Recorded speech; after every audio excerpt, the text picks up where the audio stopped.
ang pumasok na pera. So in other words, yung checking yon ibinigay niya sa iyo, signed by her. So in other words, control mo yung checking yon. So ngayon tanong, sino-sino ang mga inisyuhan mo ng mga checking yon for many years and for many millions that entered that checking account? And remember, you told me through text, ayaw mo maipit doon sa mga nag-uumpugang mga malalaking mga bato. So, tell us, sino yung mga taong ito na binigyan mo ng cheque? Okay, pwede na po magsalita. Regarding naman po sa mga cheque is, I think kung hindi po nagkakamali sa mga rental po siya ng mga house po or condo. Yeah. Pero Rentals if na? million, I'm not sure po. Kasi, Cassandra, no, millions of pesos ang dumaan doon sa checking account. And aside from that, how many bank accounts do you have? Be truthful, Cassie. We'll double check it po. 10? You have 10 accounts? More than 10? Parang wala siya sa 10.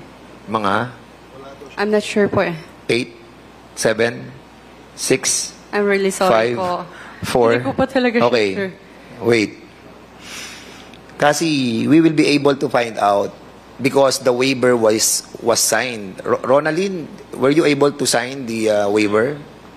Na-sign ko na po. So, kung na-sign na niya yung waiver, so makikita na natin ang lahat ng laman nun. So, we're giving you a chance to tell us. Sabi mo kasi kanina, meron kang mga iniiwasan. So, we wanted to find out who are these people. Meron bang mga politiko? Meron bang mga drug dealers? Meron bang malalaking mga Chinese personalities? Ha? Sige, ano, okay, go ahead. Go ahead.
Boss. Okay, thank you so much. Sige, Cassie, what? Regarding po sa bank account, wala na po akong bank account pala. Pwede na po siya. Cassie, Yes po. baka mabago yung damdamin ko sa'yo, ah. Ang sinasabi ko, during that time, di ba, kahit sabihin mong wala ka ng bank account ngayon, before that you were a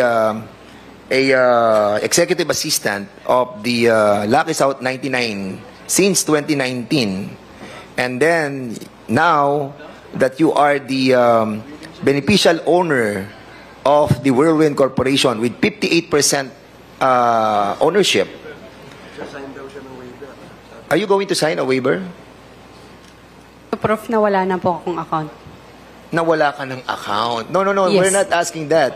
What we are asking is that you're going to sign a waiver telling us that we can check yung mga inisyuhan mo mga cheque sa mga personalities that involved in that Porac Pogo.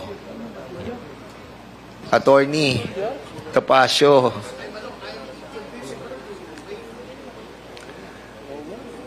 Are you willing to waive for all your bank accounts para makita natin ang lahat ng inyong transactions? Kasi we are talking about, kasi nagsimula ka na ng being truthful. Kanina, actually, we are all amazed, ha? Dahil you can speak truly, eh. And now, nagkakaroon ka ng apprehension. Don't. Wag. Kasi the trust is with you right now. So, ituloy mo lang. Ituloy mo lang. Please. Sige, go ahead. Point of order, Mr. Chair. Are we... Who's the resource person? Because I'm getting confused.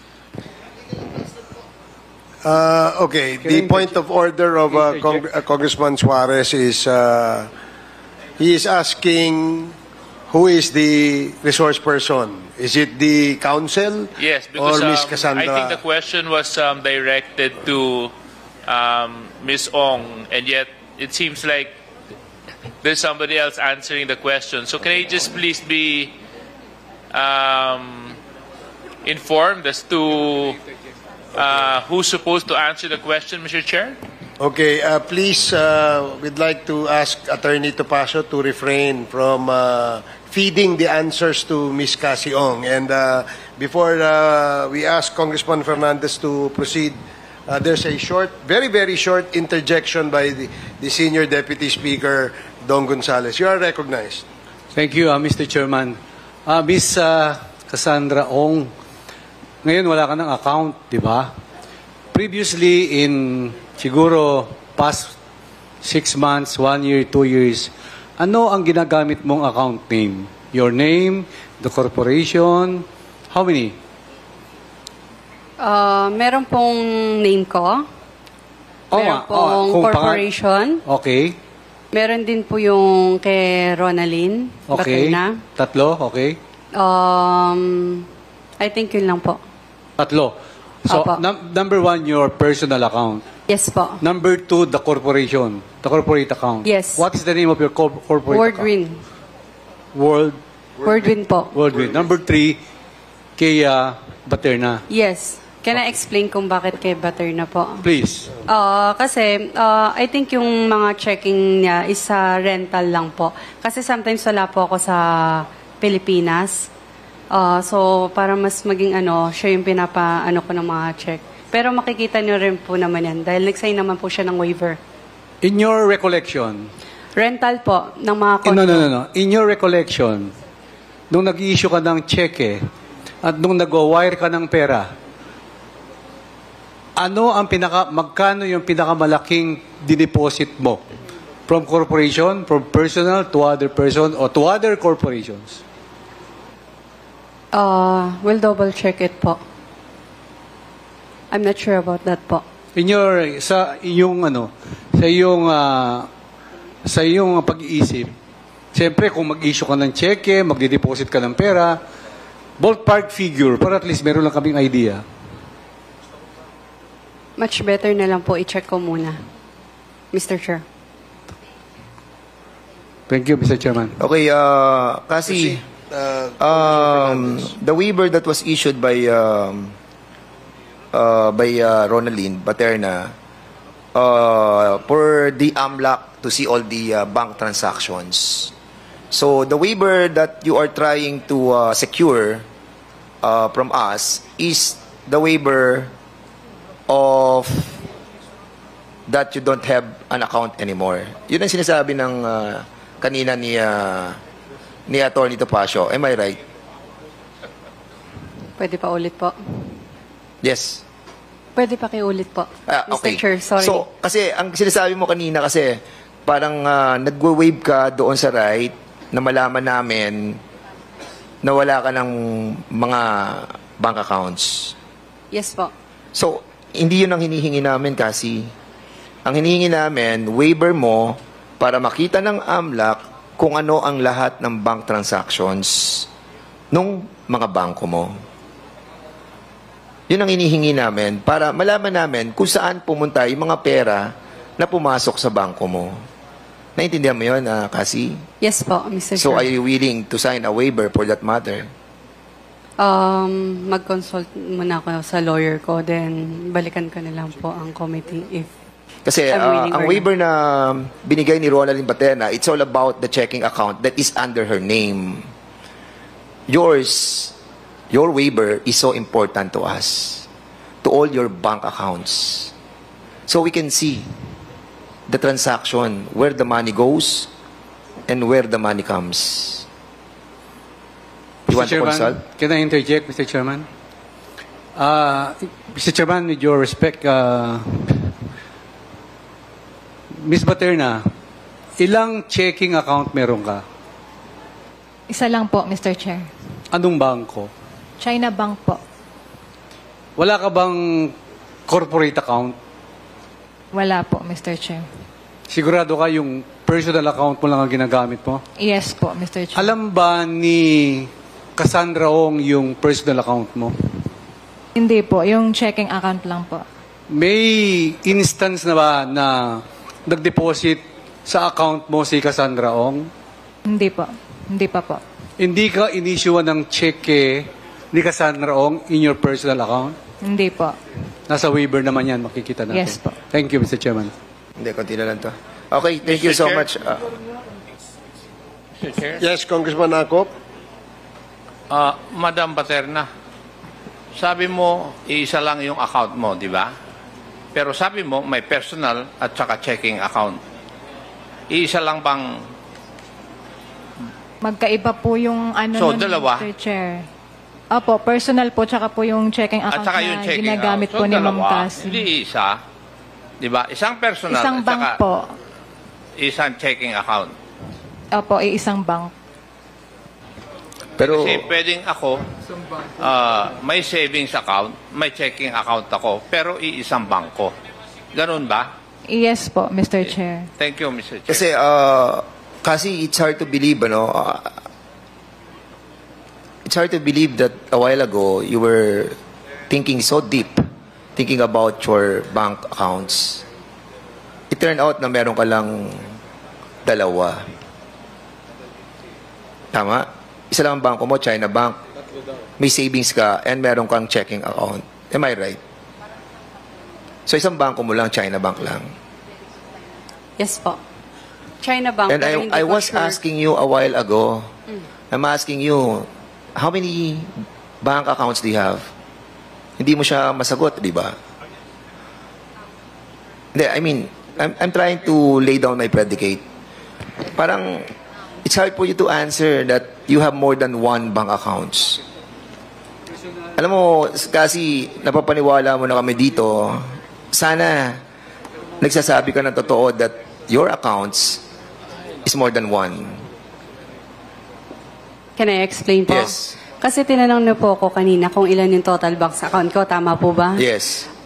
So, hindi ko sure kung ilan po yung total. Lahat So ngayon, ng bank account so ko. ngayon isa lang talaga? Isa lang po yung bangko, pero I'm not sure kung ilan po yung... Okay. So, isa lang ang Account. bangko mo, but you have many accounts in that bank. Opo. So, China Bank lang yon, tapos iba't ibang account number. Tama? Yes. It's all under your name? Like what I said po, meron pong under my name, meron din po sa corporation po. So, more or less, how many accounts? Yun lahat ng yun. Let's say mga 2 or 3, pero I'm not sure. Okay.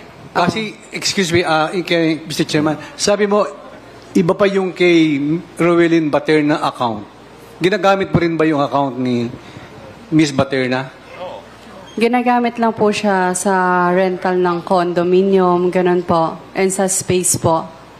Pero other than that, you can check it naman po. Kasi po, para maging tag po dito, mabilis yung transaction, siya po yung checking account niya po yung pinang-i-issue namin. Ilang beses ka na nag-wire from the Philippines to abroad? Ilang beses ka na nag-wire from your account to abroad? Never po. Thank you, Mr. Chairman. Sige, I'll leave you with that, kasi, punta tayo kay, Mr. Chairman, konti na lang po to. Kindly wrap up, Congressman Fernandez. Pumunta si Cassie, Chairman Al Tenco, sa iyo, kasama si Harry Roque, at doon na pag-usapan yung Lucky South 99. Tama, Chairman? Yes, Chairman. And as a matter of fact, si Cassie kasama rin doon. Kasama, And that was dumating din po siya. July 26, July 26, 2023. 2023. And will you confirm this, Cassie, that you were there in July 26, 2023? Kasi kanina hindi mo ako sinagot doon eh. 'Di ba? July 26, 2023. You were there, correct? Isang beses po. Yes. Pero I'm not sure sa date. Yeah. And as a matter of fact, sabi ni Altenco, merong binayaran na tungkol sa Lucky South 99 Corporation. Meron po. So, you paid noon sa Lucky South 99. Same that day na nag-visit Yes. kami kay Chairman Antek. At yun yung naging topic nyo na babayaran yung mga problema ng Lucky South 99. Yes po. Yes, so... did you talk about the Whirlwind Corporation? No. No. So in other words, Mr. Chairman, Mr. Harry Roque is lying. Because during the investigation that we conducted 2 weeks ago, he said that Altenco, Cassie, and Attorney Harry Roque were talking about the Whirlwind Corporation. But you are telling us right now, Chairman Al, that walang Whirlwind Corporation na pinag-usapan doon. It's all about Lucky South 99. Yes. Am I correct? It was all about Lucky South 99. And as a matter of fact, Cassie, since ikaw yung authorized representative ng Lucky South 99, Attorney Harry Roque was included in the structural organization of that company. Am I correct? He is the legal of Lucky South 99. Ayun po yung nagkamali po yung mga staff regarding dyan po. Kasi po, they expect, akala po nila na si Attorney Harry Roque po yung legal. Okay, so hindi siya yung legal mo na nakalagay doon? Hindi po. Ikaw ba nag-submit ng mga application form sa PAGCOR? Hindi po. Sino nag-submit? Pwede pa check sa record. Or... No, I mean, the application form was all given sa inyo. Siyempre, ako yung applicante at ako yung authorized representative. And in accordance sa kanilang application form, kung sino yung authorized representative, siya magdadala noon sa PAGCOR. That's the procedure, correct, Chairman Altenco? Ganun nga po. So, if you are the authorized representative, dadalin mo ngayon yung application form together with the organizational chart, including the name of Attorney Harry Roque, who is the legal of the Lucky South 99. So, ngayon sinasabi mo na hindi siya kasama. Hindi po. Okay. So, in other words... hindi din po ako yung... Sorry. Ano na? Hindi din po ako yung nagpasa ng paper na yun sa... So, somebody ang nagdala doon. Yes po. Nagkaroon lang sila siguro ng mistake for that po. Okay. Lastly, Mr. Chairman, last na po talaga to. Kay Ms. Mascareñas, Stephanie. Yes, Mr. Chair. Noong nakaraang hearing, sinabi mo na wala kang inilabas na pera para ibayad sa paid-up capital mo. Tama ba to? Yes, Mr. Chair. So wala kang inilabas na pera? Wala po. So after 6 months, sinasabi mo wala ka na doon sa corporation? Yes po. So in other words, nung wala ka na sa corporation, hindi mo to ibinenta, hindi mo to... Basta umalis ka na lang sa corporation, that's it. Alin po yan? Yung Lucky South? Lucky South and Whirlwind. Yung Whirlwind po, yung shares nun, tinransfer ko po. May deed of sale po kami, alam ni Attorney Medina. Whereas sa Lucky South po, wala akong sinign or binentang shares. So binayaran ka? Hindi rin po. So hindi ka binayaran, wala kang bayad. So nagtrabaho ka sa dalawang korporasyon na to na talagang wala kang natanggap na kahit 5. Wala po. Salary. Okay. Salary. Alright. So wala ka natanggap. Yun lang Okay. Alright. May kilala ka bang Jeric Pagku Manaloto? Ay, asawa ni Miss Rizalyn Manaloto. Yung owner po Yes. ng... Kilala mo siya? Yes, yes. At siya may-ari ng 2 hektarya sa lupa ng Porac kung saan yung mansyon, Yes, 2.5 mansyon na kinatitiligan doon hectares. ay siya ang may-ari.